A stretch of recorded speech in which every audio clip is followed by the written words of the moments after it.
You know, I just mentioned the holidays just around the corner. You may have just cringed just a little bit, but you know what? It's time to start thinking about, you know what? You're going to be buying gifts.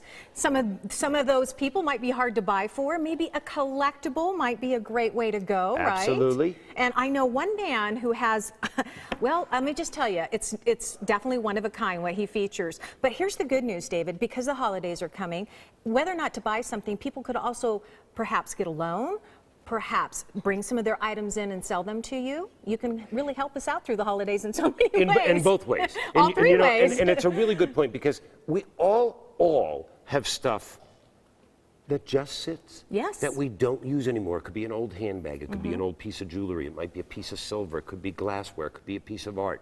You know, it's interesting. I came back from doing 20 hours of Gem Shopping Network where I sell estate jewelry online on television.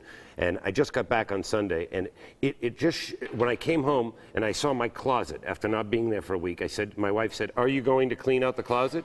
And I look, and that's a typical scenario. And I started to look through there and I said, "Oh, I forgot I still have this. Yeah. I forgot I still have that." Well, and we all have that. And then what we do is we just close the door and we deal with it later. But now is the perfect time to start thinking about, okay, so maybe you want to look for something unusual for somebody. You offer up so many unique collectibles that come to you. This is a really interesting piece, and it's heavy. Yes. This probably weighs 20 pounds. This is an Irish hallmarked chalice and just beautifully detailed. The workmanship is fantastic. It has hallmarks on it.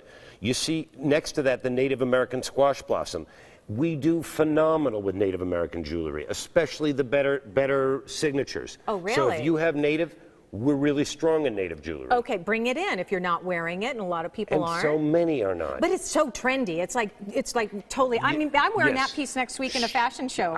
She is. We're going to deck her out and make her look fabulous. It's going to be awesome. But you know what? A lot of pieces of jewelry, fine jewelry, that you may know that it's got some value to it, but you may not know just how much value. And this set of earrings right here are very unusual. Why is this a good example? Okay, these two pieces you're looking at there, the earrings and the bracelet, came from one estate, and somebody inherited them, and they brought them in, and they wanted to sell them. They brought them to a couple of other places, and they brought them into us. And that is what we talk about the Biltmore difference. When we looked at these pearl earrings, and you look at them carefully, you may say, oh, they're very pretty.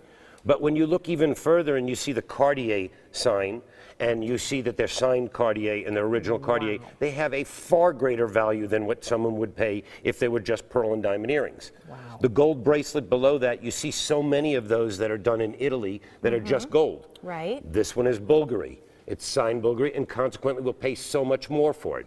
You can look at this tiny little clover necklace, okay, and you may just think, oh, that's cute, it's just a diamond and white gold necklace. No, it's Cartier. Oh my gosh. So these are the things that we're going to pay a huge premium for, as well as ordinary jewelry. And you always say, David, you know what, shop around. If you're not sure, you actually encourage people to go out and get other opinions. You know, it's funny you say that. On my drive home from the airport Sunday night at midnight, I thought to myself, what am I going to talk about on Tuesday? And I said, dare to compare. We almost try to dare you to compare because we are the experts. We want you to go get a second opinion. If you have not gotten a Biltmore offer, you certainly just didn't get enough. It's just that simple. Well, we're going to stretch our hardest to make you a customer at whatever it takes. There you go. Now you're saying, okay, so Terry, where do I go? I'll tell you where you go. Fair enough. Please do. You can email all the information. Say you want to sell something, or perhaps you need a loan.